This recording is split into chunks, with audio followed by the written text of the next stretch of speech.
பழனிசாமி தான் நான் அன்றைக்கே சொன்னேன். அவரும் அவரை சேர்ந்தவர்களும் இன்றைக்கு ஊடகத்தில் பார்த்தா ரொம்ப பரிதாபமாக இருக்கிறது.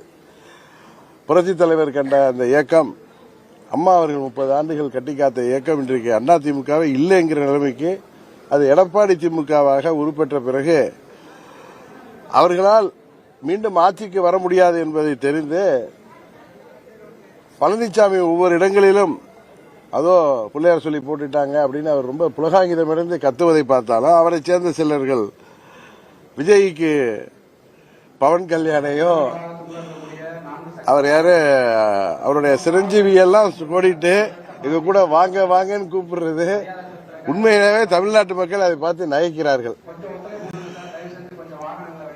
இவர்கள் பழனிசாமி என்ன ஒன்றை உணர்ந்திருக்கிறார் என்று தெரிகிறது.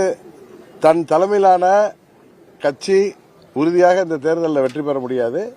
அதனால் விஜய் தலைமையை ஏற்று அவரிடம் கூட்டணி செல்வதற்கான ஒரு அழைப்பாகத்தான் விஜய் எங்களை ஏற்றுக்கொள்ள வேண்டும் என்று அவர் சொல்வதாகத்தான் அது எல்லோருமே பேசிக் கொள்கிறார்கள்.